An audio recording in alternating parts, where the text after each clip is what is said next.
Okay, welcome back to the Adventure Within channel. My name is Andrew Fritz. I'm a clairvoyant, healer, and meditation teacher. And today we have an interview. Our special guest is Maria Martinez, and she is a human potential activator, wealth consciousness mentor, quantum energy alchemist, and medical intuitive.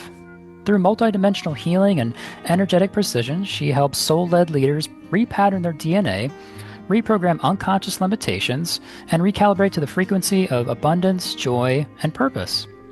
Maria's work guides clients to become the architects of their divine blueprints, returning to the truth of who they are and creating a life that reflects their highest timeline. Hi, Maria. Welcome to the show. Thank you, and thank you for having me. I'm so happy to be here. Yeah, absolutely. My pleasure. I always like to kind of kick things off with the kind of simple question that sometimes it's not always simple. That's why it's always interesting is how and when did you get into spirituality? Thank you for asking that. I actually came in understanding with my spiritual guides, some of the ascended masters, and angelic beings, and other galactic beings at that point. Mm, And I started doing my missions at that point. I would go into different dimensions, realms, and retrieve spirit fragments, mm. especially those that were trapped in lower dimensions. Oh, That has been my work for a very long time, clearing, first of all, restoring those fragments of spirit soul, restoring the sovereignty to humanity, and releasing any attachments and interferences, and restoring the divine blueprint. mm. That's really cool. And then you said this happened pretty early on for you in your Yes, life? around Yeah. 5 or 6 years old. 5 or 6. Okay. And so you're communicating with these different beings. How did you experience that? Was that something like you were present in your body and they're coming to you, or was it, when your body's asleep and you're, out in the astral? Are you kind of Both. both? Okay. Yeah, I've my clairvoyance was really open from as far as I can remember. And I would see them coming in the middle of the day, wherever I was, either popping in. Sometimes they just wanted to be noticed. Sometimes they had a message. Mm, Sometimes it was just that the dimensions were open and the mm, veil was very thin, that I would see mm, people in their timelines kind of participating or in the same space as we were. So um, when I saw them, I was able to discern that they weren't human because of the density of their bodies. mm, So they had less density, but they were still light and mm, they were still visible. Um, More density than what we see as a ghost on TV. mm. Um, um, but less density than the human body. Like, if you touch them, your hand goes through, I guess. Yeah. And the way they started coming in, it was like normal. They would just come in, and sometimes I would just see them in my space. Other times they will come in and have conversations with me. Mm. But the conversation also felt very normal. Like, it was almost like they would ask a question and I'd answer the question and we'd go back and forth. And then I realized, oh yeah, I was by myself and, Yeah, and yeah. yeah. So it was really interesting the way it happened. I was never really afraid. Again, it felt normal to me Hmm. to be in their presence. So I feel like I was walking into worlds or multiple worlds all the time. Mm, So again, that felt very normal for me to see spirits that were just passing, mm, spirits that had passed on for a long time, angelic beings, and even demonic beings that were mm, around. mm, Like, I could walk into a space and feel the energy, the vibration, and see the silhouette mm, of a dark being. Uh, and I learned also very early on to remove them mm, from my training, my early training. So I feel like I came in with this information. I feel like in other lifetimes, and even when I tap into the lifetimes, I can see myself as an actualized doing that work, mm, that mission work. And when I came into this life, I feel like my guides came in to remind me mm. and show me other ways. I come from a lineage of shaman, and I also in other lifetimes I was a shaman. So Ah, even that work, very early on, I was introduced to it, um, not directly. So my grandfather was a shaman, mm, but we didn't live in the same area. He was in Mexico, I was here in the States. And then he passed about when I was 17, 18 years old. But in the process, we met another friend of the family. She became from the family who's also a shaman. And she introduced me around the age of 8 to a lot of that because she noticed that I was traveling, doing a lot of travel in the astral plane. I No. would come into her space and she would say, have you been coughing up, dirt? Or, when you blow your nose, you feel like dirt. Those, Mm-hmm. you say, those are the particles of the places you've been. Ah. And then she would say, do you remember any of that? I'm like, I don't remember. Mm-hmm. So she started working with me to develop my boundaries so Mm. that other beings wouldn't take advantage of my gift or me being in other realms or siphon my life force or Yeah. even trap a part of my spirit there, which is the work that I was doing, retrieving those trap spirit fragments. So I started having initiations with her at the age of 8, and that lasted through college. And then in college, I moved away, lived in LA, moved to Santa Barbara, Mm. and that was sort of a shock for me and my system. So Mm. what happened is that every day I had multiple dimensions open in my tiny dorm room Wow. that would interfere with my day to day. And so finally I came home and I talked to my mom. We went to see her and she said, it's time for you to start your training so that you can really master your skills because they're not really going away. Right. And I began my shamanic training with her at the age of 18, or I'd say between 18 and 19. Mm. That's amazing. That's what I was going to ask was, it sounds like you had some sort of support, or it was okay to, maybe communicate what your experiences when you were younger to the people around you when you're growing up. Is that accurate or? Yes, to some degree. So, I mentioned my grandfather was a shaman and he was a very powerful one. Mm. And my mom and her sister and some of her brothers also had the gift. So my mom does a lot of hands-on healing, and Mm. that's also very natural to her. Hmm. And my aunt also did some of that. My mom also did uncoupling or untangling of black magic, Mm. but she only did it to a certain degree. The experience that held her back was when she was a teenager. She saw something very horrific that traumatized her, Mm. and because of that, when she realized that I was gifted too, and they came very natural to me, she would say, don't tell anybody that you can do that. Don't tell anybody that you can see things. Mm. She was afraid, yeah, she was afraid that somebody would ask for my help, and I wouldn't know what to do, or I wouldn't have the resources to handle it. And Mm. I really wouldn't say anything, because whenever I needed or whenever I was in front of somebody, my guides always provided Mm. what I needed in that moment. So I always trusted that if I was meant to be in front of somebody, if somebody came to me for help, Mm. it wasn't me, the little body, it was me, the higher self, or my beings in Mm. that moment providing that service or facilitating that healing. Yeah. But it was like with her, it was a little bit like let's keep it hush hush until you have proper training, until you really know what you're getting into. So it was a little bit of that growing up. But even though I had that support, I remember, going through college and then after college, graduating and then living in this world of you Mm. have to get a job and you have to provide and you have to create levels of success and then you have Mhm. to build something for yourself. So a lot of that programming, I guess, became, especially being in that environment of graduate and get a job, graduate and get a job. So Mm. I did that, and that actually pulled me away from my natural self. Ah. And even though I did very well in the different industries that I was in, I was Mm. always a top performer.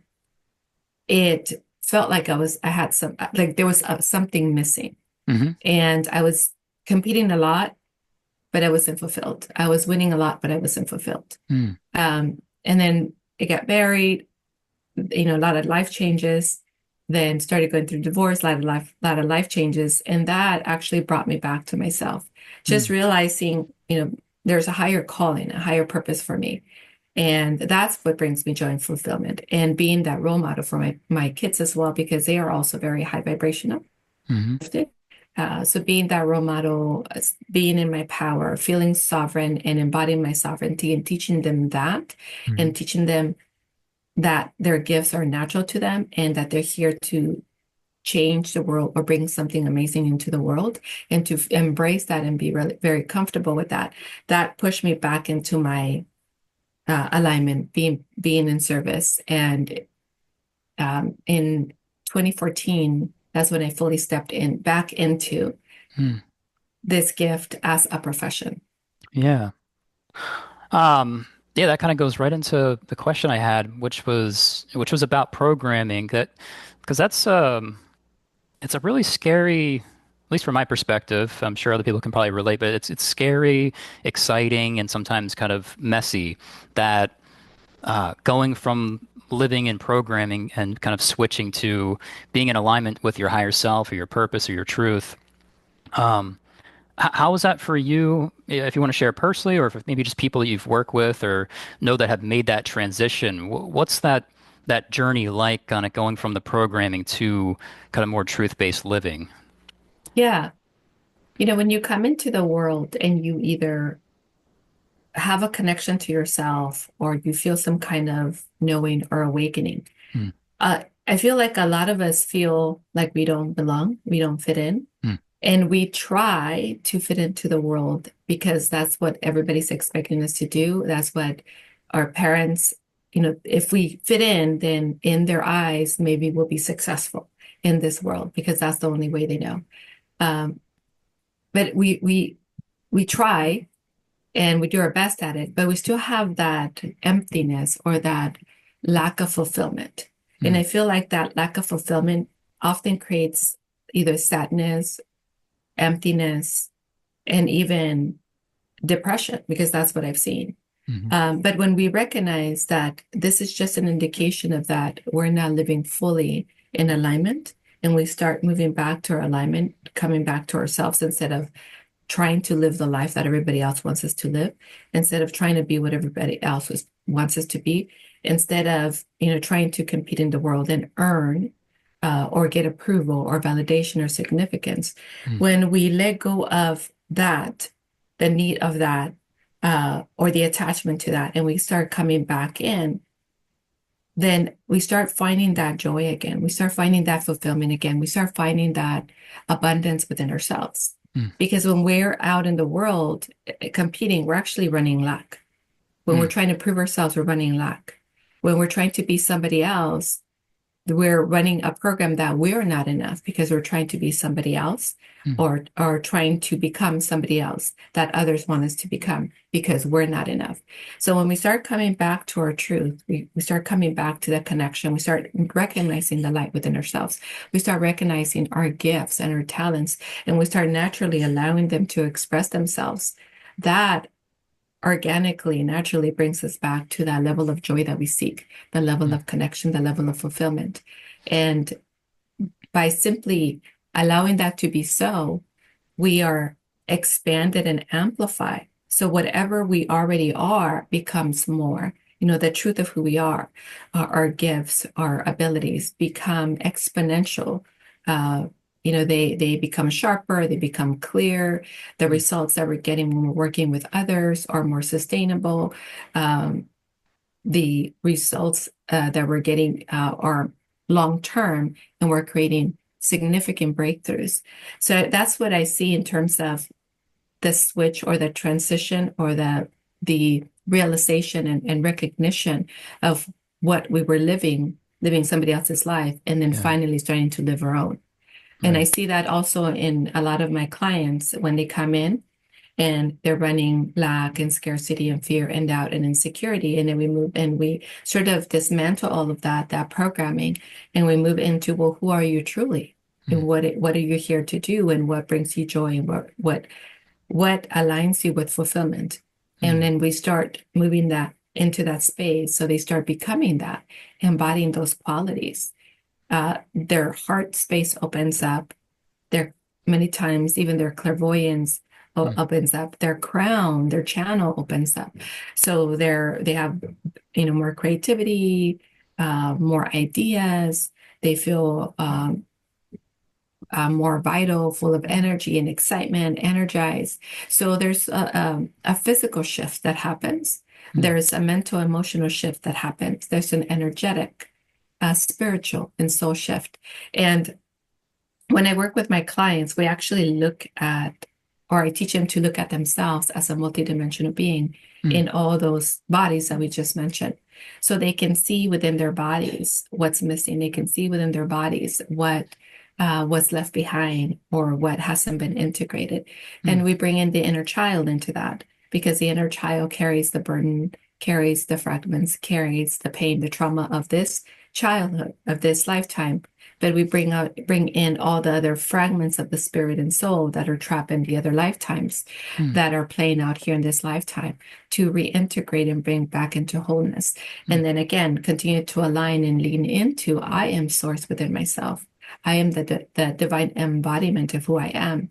And then they step into their new identity, whatever they choose that identity to be, mm, which it's, the foundation of that is source, is is universal intelligence, is light, is divine consciousness, is love, is compassion, is loving kindness, is abundance, prosperity, is amplification, mm. and more. That's amazing.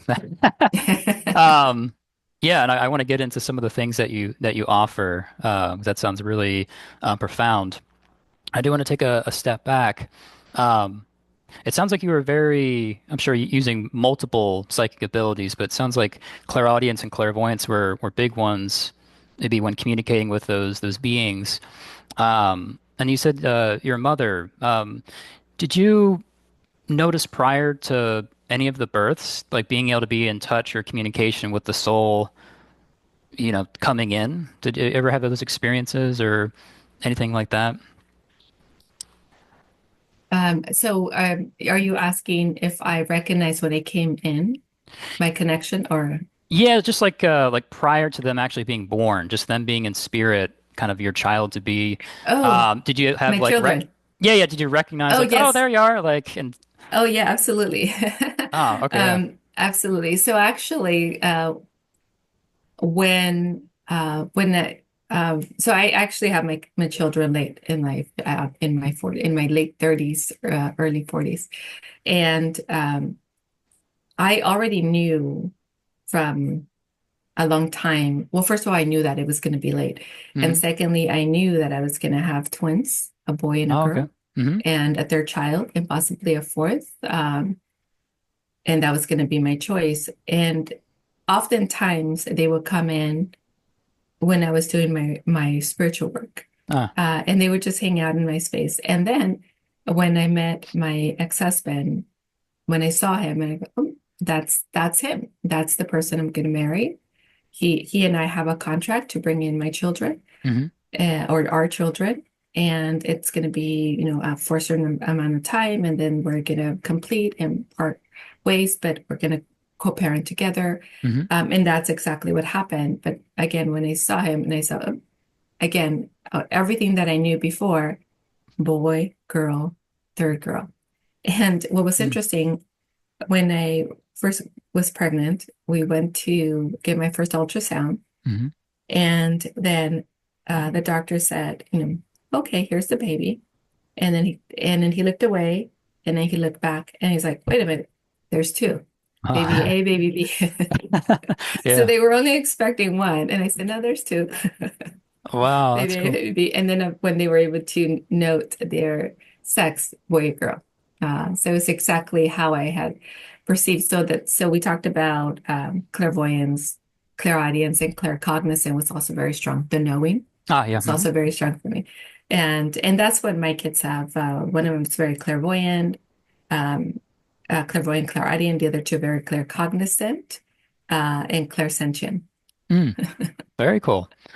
Did they seem, the reason I bring this up is my wife's pregnant, and so Mhm.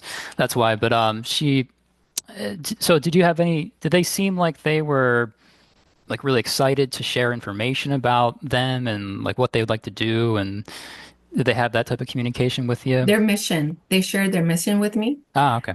what they were here to do, our many connections from the past, the ways that we worked together, um, and how I was going to support them. Mm, So they actually started teaching me how to be a parent.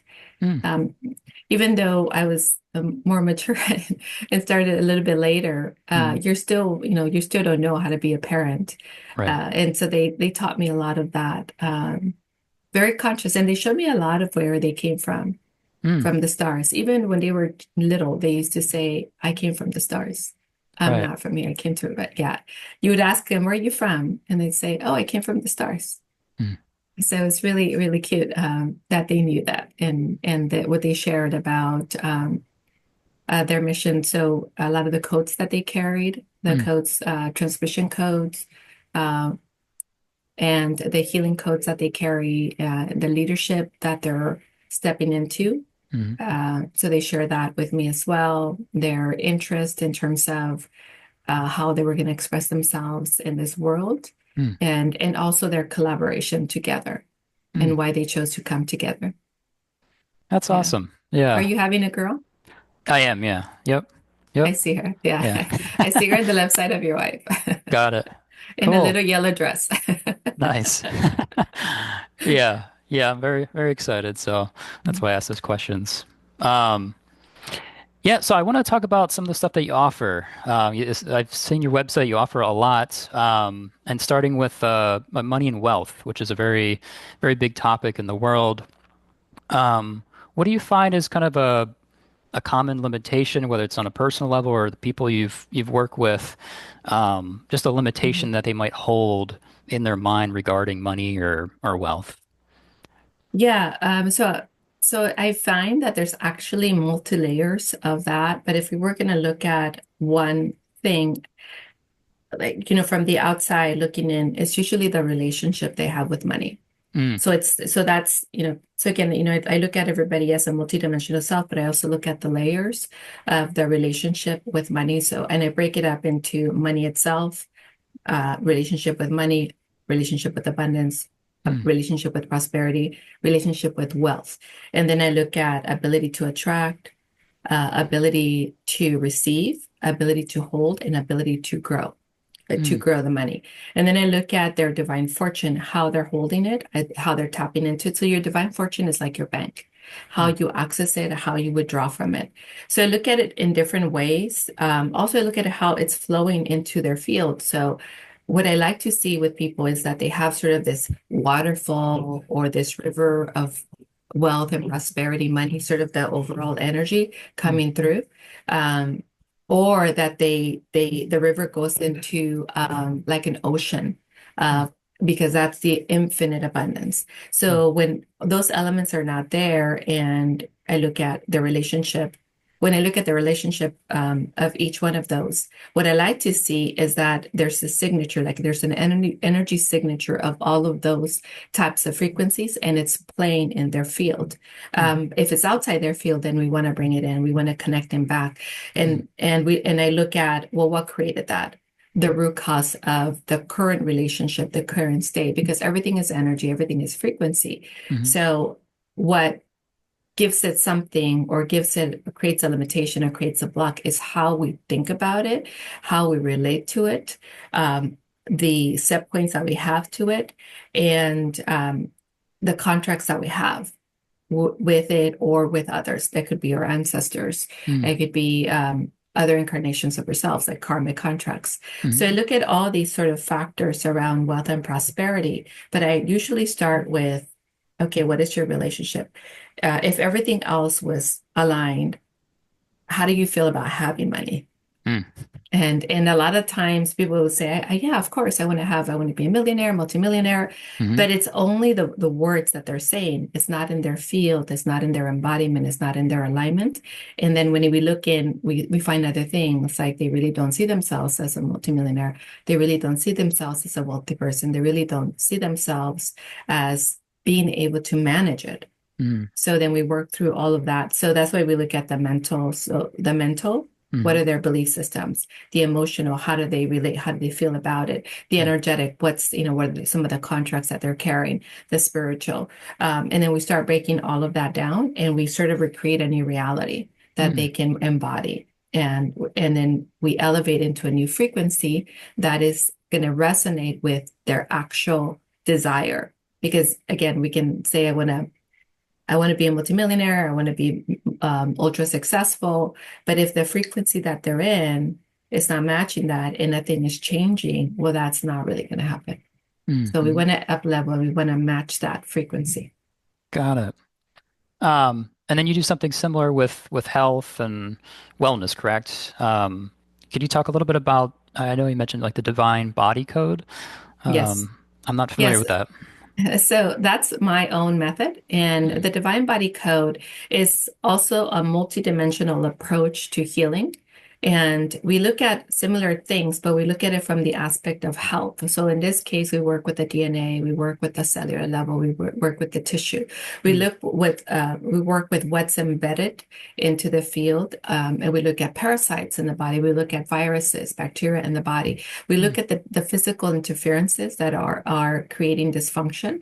We look at how we are accepting disease or disorder. We look at how the environment is affecting our health, even vaccines, how they're affecting our health. And we release and remove and uncreate whatever is not in alignment with health. And then we also raise the vibration. We also tap into a higher version of ourselves that is healthy and we match that. So we keep matching the higher version of ourselves. So it's very similar to moving into a different timeline or Mm. elevating the frequency to match the goal or the desire for wealth and prosperity. So this is about health, but in this one, we're focusing on the frequency, the higher frequency of the version of ourselves that Mm. is healthy. And then we keep tapping into that. So when somebody comes in and they're want to see about their health, want to improve their health, the first thing that I look at is what is the connection with spirit? Mm. Spirit and soul. So I see them separately. Spirit can leave the body anytime. Soul stays in the body, and soul is sort of the chalice of the spirit. It's the home of the spirit, and Mm. the physical body is the home of the soul. So when the spirit hasn't been there, then the person usually feels disconnected Mm. and you can kind of see that their light is dim. You can see they're not really present. Even in their eyes, you can see that they're not really present. They don't feel inspired. They don't feel energized, motivated. So that's the first thing that I look at, and I retrieve all those spirit fragments, which takes me back to my 5 and 6 year old missions that I used to do, bring Oh. back the soul fragments that were stranded or trapped somewhere Mm. to the person. So when we bring all those parts of the spirit, then the spirit feels more vital, then the spirit can better connect with the soul. And then we work on that connection with spirit and soul. Mm. And then when the spirit is more connected to the soul, then the soul feels like it has a greater purpose. It's holding the space, it's the encasing, it's a chalice for the spirit, but it also activates the physical body. So Mm. it's the mitochondria, it's the vitality. It's kind of telling the physical body, hey, we need to work, we need to get this going. But the spirit would not come back into the body. So again, we want to bring back our fragments, but then we want to bring it fully in and embody. Mm. So we want to move into embodiment. And it doesn't quite come back if the person is running lower programs. If the person is running lack and scarcity and fear or self-sabotage, self-punishment, especially those two, self-sabotage, self-punishment, Mm. or if it's taking on victimization, if it's Mm. taking in like martyrhood.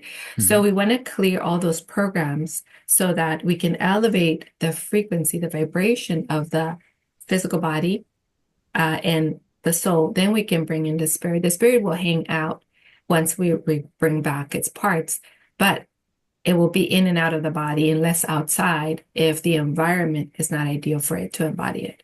Mm. So again, it's like we clean house first, right? And then we bring in the beautiful light, and then we make sure that the light is throughout the house. So we want to make sure that the physical body is fully lit up, like fully embodying the spirit. So Mm. that means that the spirit is now in ownership of the physical body. When the physical body is not there, that's when other occupants, walk-ins, implants, distortions, other ghost type spirits come in and occupy the house, the hotel, or the building. So we Hmm. want to make sure we move everything out, and then we want to bring in spirit. That's awesome. That's a lot too. That's very cool. Um, and then kind of going with both of those topics, something that I find this is always can be a struggle or frustration for myself, and I'm sure other people can relate that might watch, is I think you mentioned this in one of your programs about divine timing, like trusting the timing of when you're going to manifest whatever it is you're trying to manifest Mhm. in this world. I guess, can you speak to that? Just being able to, because sometimes it's easy to get kind of impatient or, then some of the doubt creeps in and Mhm. because all the pressures and demands of the world and just being able to manage that and kind of like get to that quietness of the trust and spirit.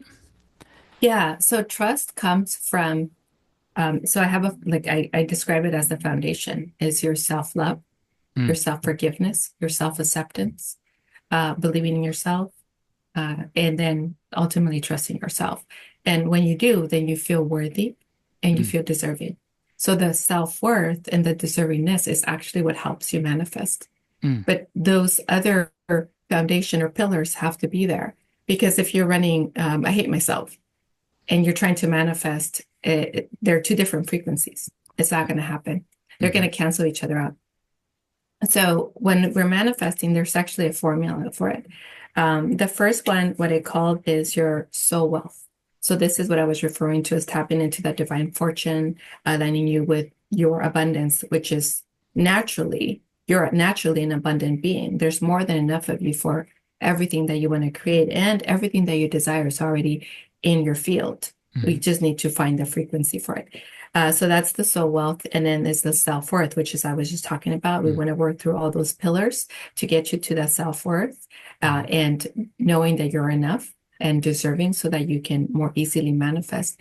And then there's the alchemy. The alchemy is what I was referring to as transmuting, transforming mm, the contracts, agreements, removing things out of your field, removing poverty consciousness, elevating that, releasing scarcity out of your field, restoring every part of you that has been dominated, suppressed mm, in other lifetimes into enough, into the sovereign being that you are.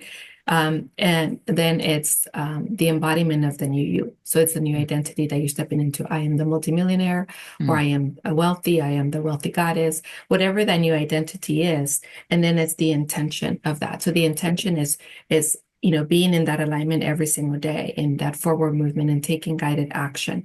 And it's not a lot, it's actually all of these steps are easy to do and to manifest. But what all of this does, it moves you into a state of flow.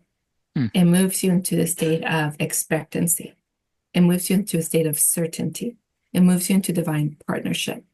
So when you're in expectancy, flow, certainty, divine partnership, you absolutely know that whatever you're asking is coming. mm, Like you just live in that frequency. There's no other option. mm.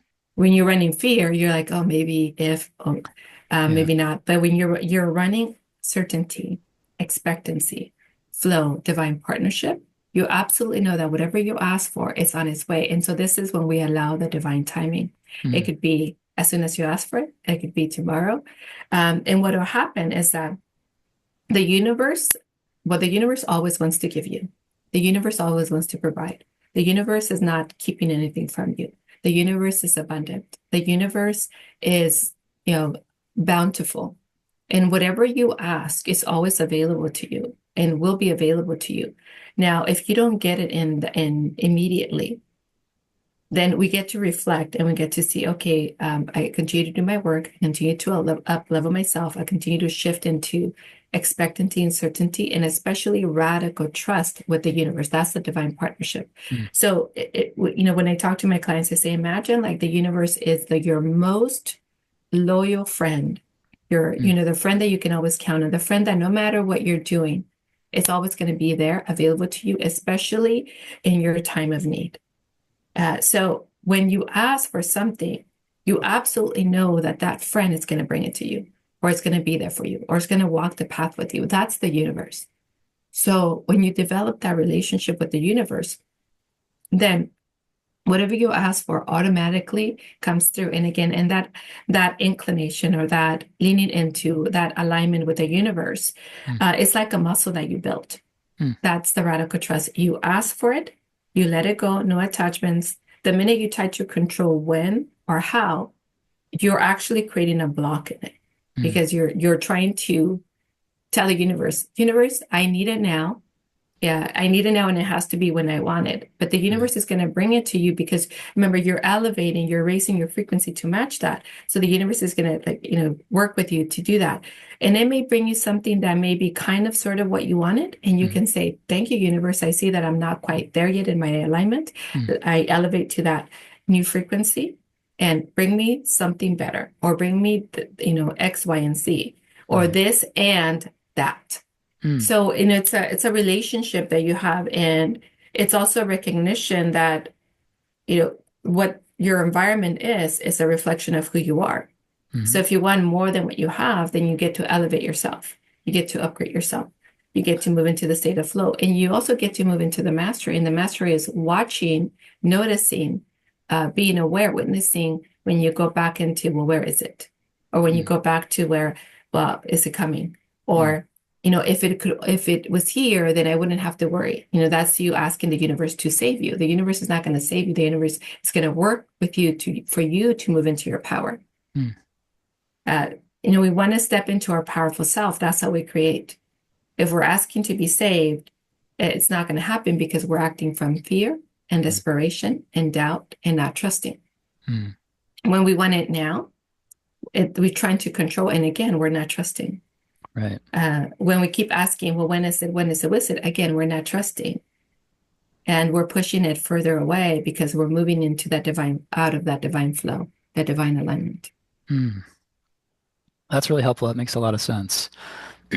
Um, yeah, we're getting close to the time. I just want to see if you had a final message you'd like to share with people that will listen to this or see this, and perhaps how people can connect with you and work with you. Because it seems I can definitely tell you offer a lot, and it seems like you have a lot of tools and techniques, and I can tell you're very wise. So, yeah, do you have Thank any you. a final message or any how people can connect with you?